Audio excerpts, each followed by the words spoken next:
এই রকম একটা পরোটা যদি খেতে হয় বাড়িতে, তাহলে আমাদের এই রেসিপিটা অবশ্যই ফলো করুন।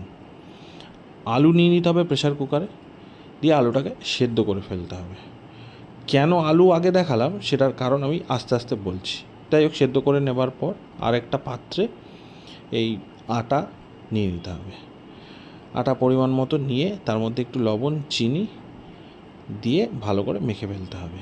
যে জলটা দিয়ে মাখতে হবে সেটা একটু উষ্ণ গরম হলে পরে ভালো হয়, এবং চেষ্টা করবে বা করবেন তার মধ্যে একটু তেল দিয়ে নেওয়ার।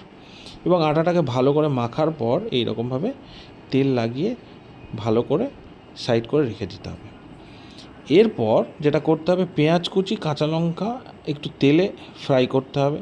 আর যে আলুটাকে আমরা সেদ্ধ করে রেখেছিলাম সেই আলুটাকে চামচ দিয়ে এরকম থেতো করে দিতে হবে। আর ওই পেঁয়াজের মধ্যে একটু লঙ্কার গুঁড়ো, একটু ধনের গুঁড়ো, একটু জিরের গুঁড়ো দিয়ে ভালো করে ভেজে নিয়ে আলুটাকে ওর মধ্যে ছেড়ে দিতে হবে।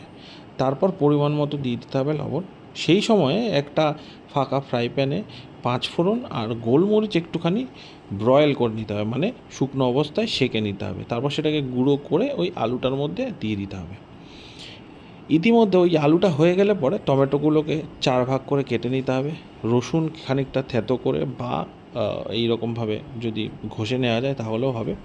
টমেটোটাকে পেস্ট করে রসুনগুলো ফ্রাই প্যানে ছেড়ে টমেটো পেস্ট করাটাকে ফ্রাই প্যানের মধ্যে ছেড়ে দিতে হবে। দিয়ে তারপর একটু জিরের গুঁড়ো, একটু লঙ্কার গুঁড়ো দিয়ে, একটু হলুদের গুঁড়ো আর পরিমাণ মতো লবণ দিয়ে ভালো করে নেড়ে নিতে হবে। ওটাও হতে থাকবে। তার মধ্যে যেটা করতে হবে, সেই আটার যেটা মাখা হয়েছিল সেই আটাকে একটা রুটি বানিয়ে নিতে হবে ভালো করে বেলে। তারপর একটা ছোট সাইজের এই রকম রুটি ওর উপরে রাখতে হবে। এটার কারণ হচ্ছে, অনেক সময় আমরা যখন স্টাফিং দিই সেই স্টাফিংটা ফেটে বেরিয়ে যায়। সেই ফেটে বেরিয়ে যাতে না যায় সেই কারণেই দুরকম শেপ করে করা। এটা আশা করি অনেকেই হয়তো দেখেছেন বা অনেকে দেখে নাও থাকতে পারে।